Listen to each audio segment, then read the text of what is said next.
3 वर्षातून एकदा येणाऱ्या अधिक महिन्याची सुरुवात ही येत्या रविवारी 17 मे पासून होत आहे. धार्मिक आणि आध्यात्मिकदृष्ट्या अधिक महिन्याला विशेष असे महत्त्व आहे. अधिक महिन्याला मलमास, पुरुषोत्तम मास किंवा धोंडाचा महिना असे देखील म्हटले जाते. अधिक महिना हा भगवान विष्णूंना समर्पित आहे. अधिक महिन्यात जसे भगवान विष्णूंच्या सेवेला महत्त्व आहे, त्याचप्रमाणे या महिन्यात आपल्या जावयाला वाण देणे देखील खूप महत्त्वाचे मानले जाते. 3 वर्षातून एकदा येणाऱ्या अधिक मासाला इतके महत्त्व का आहे? जावयाला वाण का द्यावे? कसे द्यावे? वाण देत असताना कोणत्या चुका टाळल्या पाहिजेत? संपूर्ण अधिक महिन्यामध्ये आपण कोणत्या नियमांचे पालन करणे आवश्यक आहे, अशी संपूर्ण माहिती आपण आजच्या व्हिडिओमध्ये घेणार आहोत. तर व्हिडिओ स्किप न करता शेवटपर्यंत नक्की बघा. नमस्कार मैत्रिणींनो, मी सारिका भक्ती विश्वमध्ये तुमचे मनापासून स्वागत करते. भगवान विष्णूंना समर्पित असणारा अधिक महिना हा हिंदू धर्मामध्ये खूप महत्त्वाचा मानला जातो. म्हणून या महिन्याला पुरुषोत्तम मास असे म्हटले जाते. अधिक महिन्याला धोंड्याचा महिना म्हणून या महिन्याला अशुद्ध मानले जात असले तरी या महिन्यात केले जाणारे व्रत, वैकल्य, दान धर्मामुळे अनेक पुण्यांची प्राप्ती होते. अधिक मासामध्ये अनेक व्रत वैकल्य केली जातात. काही जण संपूर्ण अधिक महिन्यामध्ये उपवास धरतात. दिवसभर उपवास केला जातो आणि रात्रीच्या वेळी हा उपवास सोडला जातो. अशा पद्धतीने संपूर्ण अधिक महिना उपवास केला जातो. त्याचबरोबर अधिक मासामध्ये दान धर्म करण्याला देखील विशेष असे महत्त्व आहे. अधिक मासामध्ये दान केल्याने एका रुपये देखील दान धर्माचे अधिक पुण्य आपल्याला मिळत असते. अधिक महिन्यामध्ये अन्नदान, चारादान, कपडेदान, त्याचबरोबर तुम्ही दीपदान देखील करू शकता. अधिक महिन्यामध्ये जावयाला वाण देण्याची प्रथा आहे. आपण आपल्या जावयाला वाण देतो म्हणजे एक प्रकारचे दानधर्मच करत असतो. तर अधिक महिन्यामध्ये जावाई आणि लेक यांनाच का आपण वाण द्यायचे? तर आपण आपल्या जावयाला आणि लेकीला लक्ष्मीनारायण म्हणत असतो. अधिक महिना हा भगवान श्री हरी विष्णूंना समर्पित आहे. त्यामुळे आपल्या लक्ष्मीनारायण जोडीलाच म्हणजेच आपल्या जावयाला आणि मुलगीला वाण द्यायचं आहे. अधिक महिन्यामध्ये जावयाला वाण दिल्यामुळे अधिक पुण्याची प्राप्ती होते. तर हे अधिक महिन्यातले वाण कधी द्यावे? तर आपल्या मुलीचे लग्न झाल्यानंतर अधिक महिना ज्यावेळी येतो त्यावेळी आपण हे वाण द्यायचे असते. आता हे वाण किती वर्ष द्यावे, म्हणजे किती अधिक महिने आपल्याला हे वाण द्यायचं आहे? तर काही जण लग्न झाल्यानंतर ज्यावेळी अधिक महिना येईल त्यावेळी एकदाच वाण देतात. काही जण 3 वर्ष देतात, काही जण 5 वर्ष देतात, तर काही जण प्रत्येक 3 वर्षानंतर येणाऱ्या अधिक महिन्यामध्ये वाण देतात. हे प्रत्येकाच्या ऐपतीप्रमाणे दिले जाते. तुमची जर इच्छा असेल तर प्रत्येक 3 वर्षातून येणाऱ्या अधिक महिन्यामध्ये वाण देऊ शकता किंवा तुम्ही 3 वर्ष, 5 वर्ष किंवा एकदाच जरी वाण दिले तरी देखील चालेल. अधिक महिन्याच्या 30 दिवसामध्ये तुम्ही तुमच्या जावयाला कधीही बोलावू शकता, वाण देऊन मानपान करू शकता. यामुळे भगवान विष्णू प्रसन्न होतात. वाण कसे द्यावे हे बऱ्याच जणांना माहीत नसते किंवा अनावधानाने काही चुका होतात. तर ज्या दिवशी आपण आपल्या जावयाला वाण देणार असतो त्या दिवशी त्यांचे स्वागत करायचं आहे. त्याचबरोबर त्यांचे आदरातिथ्य करायचं आहे. बसण्यासाठी आसन द्यायचं आहे. शक्यतो जावयांना पूर्वेकडे तोंड करून बसवायचं आहे. आपल्या जावयाला भगवान विष्णूचे रूप मानून त्यांचे पाय धुवायचे आहेत आणि त्यांच्या पायांचे पूजन करायचे आहे. त्याचप्रमाणे आपल्या लेकीला लक्ष्मीचे रूप मानून पूजा करायची आहे, तिचे पाय धुवायचे आहेत. अधिक महिन्यामध्ये लेक जावयाला वाण देत असताना अनारसे, त्याचबरोबर आंबे, इतर फराळाचे पदार्थ बनवले जातात. जेवणासाठी गोडधोड सात्विक जेवण बनवले जाते. त्याचबरोबर चांदीच्या वस्तूही दिल्या जातात. तुम्ही जर चांदीचे ताट किंवा तांब्याचे ताट त्याचबरोबर निरांजन देणार असाल तर या वस्तू तुम्ही देऊ शकता. परंतु आपल्याला इथे काळजी घ्यायची आहे. आपण सर्व मान्य केलेले असते फराळाचे पदार्थ, मुलगी व जावयासाठी आहेर घेतलेला असतो. आपण आपल्या जावयाला वाण देत असताना चांदीचे किंवा तांब्याचे ताट घेत असतो आणि त्यामध्ये अनारसे ठेवत असतो. तर हे ताट आपल्याला झाकूनच ठेवायचं आहे. ज्यावेळी आपल्या जावयांचे पूजन होईल त्यानंतर आपल्याला त्यांना वाण द्यायचं आहे. त्यावेळी त्यावरचे झाकण काढायचं आहे. त्यावर एक चांदीचे निरांजन ठेवायचं आहे. 1 रुपयाचे नाणे ठेवायचं आहे. ते चांदीचे निरांजन प्रज्वलित करायचं आहे आणि मगच आपल्या जावयांना वाण द्यायचं आहे. त्याचबरोबर तुम्ही 5-6 आंबेसुद्धा देऊ शकता. आपण कधीही वाण देत असताना सुवासिनींना देखील वाण देत असताना आपण झाकूनच देत असतो. त्याचप्रमाणे आपण आपल्या जावयाला वाण देत असताना ते झाकूनच द्यायचं आहे. आपल्या जावयाला जे वाण देणार आहोत ते आपण झाकूनच ठेवायचं आहे. त्यासोबतच आपण आपल्या जावयाला फुल आहेरसुद्धा द्यायचं आहे. त्यानंतर आपल्या लेकीची ओटी भरायची आहे. अधिक वाण देत असताना आईने मुलीला जोडवी द्यायची असतात. तर तुम्ही जुन्या जोडव्यामध्ये भर घालून त्या पद्धतीने देऊ शकता किंवा नवीन जोडवी घेऊन देणार असाल तीसुद्धा देऊ शकता किंवा तुम्ही चांदीचा हळदी कुंकवाचा करंडा देखील आपल्या मुलीला देऊ शकता. अशा पद्धतीने आपण आपल्या लेक जावयाला वाण द्यायचं आहे. लेक जावयाला वाण देत असताना आपण 33 अनारसेच द्यावे का? तर याऐवजी तुम्ही बत्तासे देऊ शकता, मैसूर पाक देऊ शकता किंवा घेवरसुद्धा देऊ शकता. जे पदार्थ जाळीदार असतात असे पदार्थ तुम्ही वाण म्हणून देऊ शकता. नारळ, विडा हे सुद्धा द्यायचं आहे. त्यासोबत फराळाचे पदार्थ तुम्ही देऊ शकता. जेवणामध्ये गोड आणि सात्विक जेवण तुम्ही जावई आणि मुलगीसाठी बनवायचं आहे. तुम्ही जर पहिल्यांदा अधिक वाण देणार असाल आणि मुलगीच्या घराकडे इतरही कोणी आले असतील तर त्यांचाही मानपान तुम्ही करायचं आहे. बऱ्याच जणांना जावयाला वाण म्हणून चांदीची वस्तू देणे शक्य नसते, तर तुम्ही तुमच्या आर्थिक परिस्थितीनुसार तुम्ही देऊ शकता. यामध्ये तुम्ही तांब्याचे ताट देऊन त्यासोबत पितळेचे निरंजित दिले तरी चालेल. त्यासोबत तुम्ही अनारसे, बतासे किंवा मैसूर पाक या वस्तू दिल्या तरी चालतील. आपल्या ऐपतीप्रमाणे आपल्या मुलगीला व जावयाला आहेर घ्यायचा आहे. त्यासोबतच आपल्या मुलगीसाठी एक आवर्जून वस्तू आपण या अधिक महिन्यामध्ये घ्यायची आहे. ती म्हणजे आपल्या मुलीला जोडवी घ्यायची आहे. तिच्या जुन्या जोडव्यामध्ये भर घालू शकता किंवा तुम्ही नवीन जोडवी आपल्या मुलीला घेऊन देऊ शकता. तुम्हाला जसे शक्य आहे त्या पद्धतीने तुम्ही या वस्तू घ्यायच्या आहेत. तुमच्या मुलीच्या लग्नानंतर पहिल्यांदा अधिक महिना आला असेल तर तुम्ही अधिक वाण देऊ शकता. प्रत्येक 3 वर्षातून ज्यावेळी अधिक महिना येतो त्यावेळी अधिक वाण देणे आवश्यक आहे का? हा तुमच्या इच्छेचा प्रश्न आहे, कारण आपल्या ऐपतीप्रमाणे आपण हे करायचे असते. तर तुम्ही पहिल्यांदा अधिक वाण दिला आणि तुम्हाला नंतर शक्य नसेल तर नाही दिला तरी चालतो, किंवा तुम्ही सलग 3 वर्ष, सलग 5 वर्ष हे अधिक वाण देऊ शकता, किंवा तुम्हाला जमेल त्यावेळी ज्यावेळी अधिक महिना येईल त्या वर्षी तुम्ही अधिक महिन्यामध्ये अधिक वाण देऊ शकता, किंवा तुम्ही प्रत्येक वर्षी अधिक वाण दिले तरी चालेल. परंतु प्रत्येक वेळा चांदीच्या वस्तू किंवा प्रत्येक वेळेलाच सर्व काही देण्याची आवश्यकता नाही. ज्या वस्तू आपल्या मुलीच्या संसारासाठी आवश्यक आहेत अशा वस्तू आपण अधिक वाण म्हणून अधिक महिन्यात देऊ शकता. अधिक महिन्यामध्ये आपल्या लेकीला किंवा जावयाला चांदीची वस्तू का द्याव्यात? तर चांदी हा धातू देवी लक्ष्मीला अत्यंत प्रिय आहे. चांदी हा धातू सात्विक असून अत्यंत पवित्र धातू मानला जातो. चांदीची उत्पत्ती ही भगवान विष्णूंच्या डोळ्यातून झाली अशी मान्यता आहे. त्याचबरोबर चांदी हा धातू शुक्राशी संबंधित आहे. आरोग्याच्या समस्या, मानसिक शांती यासाठी चांदी धातू हा अतिशय महत्त्वाचा आहे. त्यामुळे अधिक वाण म्हणून चांदीची वस्तू देण्याची प्रथा आहे.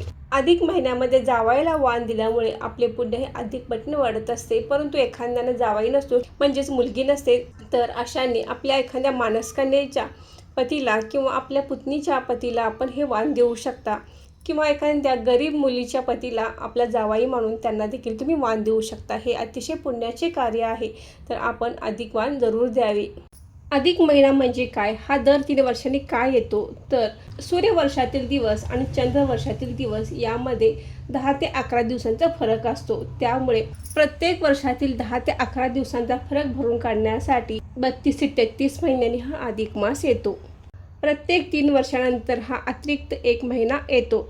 बरेच जण याला धोंड्याचा महिना म्हणतात किंवा अशुभ महिना मानला जातो, परंतु हा महिना अशुभ नाही, तर हा महिना भगवान विष्णूंना समर्पित आहे. या महिन्यामध्ये आपण भगवान विष्णूंच्या जास्त सेवा करू शकतो, पारायणे करू शकतो, त्याचबरोबर दानधर्म देखील करू शकतो. यामध्ये दान करत असताना आपण अन्नदान, वस्त्रदान, चारा दान करू शकतो, दीपदान करू शकतो. अधिक महिन्यामध्ये पिंपळाच्या झाडाचे पूजन करणे, पिंपळाच्या झाडाकडे दिवा प्रज्वलित करणे देखील खूप महत्त्वाचे असते. त्याचबरोबर तुम्ही वाहत्या पाण्यात देखील दीपदान करू शकता. अधिक महिन्यामध्ये अनेक व्रत वैकल्ये केली जातात. त्यामध्ये तुम्ही स्वस्तिक व्रत, गोपद व्रत करू शकता. या व्रताला खूप महत्त्व आहे. सुवासिनी स्त्रिया स्वस्तिक व्रत, गोपद व्रत करतात, तर तुम्ही आवर्जून अधिक महिन्यामध्ये हे व्रत करू शकता. तुम्ही अनेक पारायणे देखील या महिन्यात करू शकता. अधिक महिन्यामध्ये भगवान विष्णूच्या सेवेला अत्यंत महत्त्व आहे, तर तुम्ही दररोज विष्णू सहस्रनामाचे पठण करायचे आहे. जर तुम्हाला रोज विष्णू सहस्रनाम म्हणणे शक्य नसेल तर आपण भगवान विष्णूंचा कोणताही मंत्र म्हणू शकता. ओम नमो भगवते वासुदेवाय, ओम नमो भगवते वासुदेवाय या मंत्राचा तुम्ही 108 म्हणजे 1 माळी जप करू शकता. त्याचबरोबर तुम्ही ओम विष्णवे नमा, ओम विष्णवे नमा या मंत्राचा देखील तुम्ही जप करू शकता. त्याचबरोबर श्री सूक्त, पुरुष सूक्त यांचे देखील तुमच्या सोयीनुसार पठण करू शकता. आरोग्याच्या बाबतीत काही समस्या असतील तर त्या निवारण्यासाठी महामृत्यूचे मंत्राचे देखील तुम्ही अधिक महिन्यामध्ये पठण करू शकता. त्याचबरोबर पठण करणे हे देखील महापुण्यकारक मानले जाते. अधिक महिन्यामध्ये आवळ्याच्या झाडाचे पूजनसुद्धा महत्त्वाचे मानले जाते. त्याचबरोबर आपण आवळ्याची उटणे किंवा काळ्या तिळाची उटणे करून ते आंघोळीच्या अगोदर लावू शकता. आवळा करून त्यामध्ये तिळाच्या तेलाचा दिवा लावला जातो, तर हा दिवा आपण मंदिरात किंवा आपल्या घरातसुद्धा लावू शकतात. त्याचबरोबर आवर्जून आपण अधिक महिन्यामध्ये रामरक्षा स्तोत्र देखील म्हणायचं आहे. आपल्या मुलांना सोबत घेऊन रामरक्षा स्तोत्राचे सायंकाळच्या वेळी रोज पठण करावे. अधिक महिन्यामध्ये भगवान विष्णूंच्या कोणत्याही रूपाची पूजा तुम्ही करू शकता. त्याचबरोबर अधिक महिन्यामध्ये सत्यनारायण करण्याला विशेष महत्त्व आहे. तुमच्या सोयीनुसार तुम्ही 5 वेळा, 7 वेळा, 9 वेळा, 21 वेळा किंवा संपूर्ण महिन्याभर तुम्ही सत्यनारायण पूजा करू शकता. काही गोष्टी अधिक महिन्यामध्ये टाळल्या जातात. त्यामध्ये लग्न, मुंज, गृहप्रवेश, गाडी वाहन घेणे, नवीन व्यवसायाची सुरुवात करणे या गोष्टी आपण टाळायच्या आहेत. त्याचबरोबर तुम्ही सोनेसुद्धा या महिन्यामध्ये खरेदी करायची नाहीत. म्हणजे तुम्ही चांदीच्या वस्तू किंवा चांदीचे दागिने खरेदी करू शकता, कपडे खरेदी करू शकता. साखरपुडा करणे, लग्नाची बोलणी करणे या गोष्टी आपण अधिक महिन्यामध्ये करू शकता. परंतु लग्न, मुंज, गृहप्रवेश अशी कार्य आपण अधिक महिन्यामध्ये टाळायची आहेत. आपण जे काही पुण्य करतो, सेवा करतो, त्याचे पुण्य आपल्याला अधिक पटीने मिळत असते. जीवनात काही अशा समस्या असतात त्या पैशाने सुटत नाहीत. पैसा हा गौण आहे, परंतु तुम्ही किती दान करता यावरती अवलंबून आहे. सर्व ठिकाणी पैसाच काम करत नाही, पुण्य देखील पाठीशी हवे असते. तुमच्याजवळ जर पुण्य संचय नसेल तर पैसा काम करू शकत नाही. म्हणून पुण्य किती महत्त्वाचे आहे. अधिक मासामध्ये भरपूर पुण्य संचय करा, त्यामुळे मनाला शांती मिळेल. दुसऱ्याच्या आनंदामध्ये आनंदी होणे खूप महत्त्वाचे आहे. ही मनाची उच्च व्यवस्था आहे, ती मिळवण्याचा प्रयत्न करा. अधिक मासाविषयी पुराणात एक कथा आहे. एके दिवशी तपोवनामध्ये अनेक ऋषीमुनी बसले होते. त्या ठिकाणी महर्षी व्यास आले. ते म्हणाले, आता पुरुषोत्तम मास येणार आहे. या महिन्यात स्नान, दान, व्रत, नियम अशी खूप कामे करायची आहेत. ऋषीमुनींनी अधिक मासाची माहिती व्यासांना विचारली. महर्षी व्यास म्हणाले, चंद्रसूर्याच्या गतीमुळे दरवर्षी 10 दिवसांचा फरक पडत असतो. त्यामुळे म्हणून दर 3 वर्षांत एक महिना अधिक धरून काळमेळ बसवला आहे. तो अधिक महिना म्हणजेच पुरुषोत्तम मास होय. यापुढे महर्षी व्यास म्हणाले, या 13व्या महिन्याची कथा मला नारदांनी सांगितली. नारद पृथ्वीवर फिरत होते, त्यावेळी त्यांना अनेक दुःखी माणसे दिसली. पृथ्वीवरील माणसाचे दुःख कसे दूर करावे याचा विचार करीत नारद वैकुंठाला गेले. भगवान विष्णू ध्यान करीत होते. नारदांनी विष्णूंना विचारले की आपण कशाचे ध्यान करता.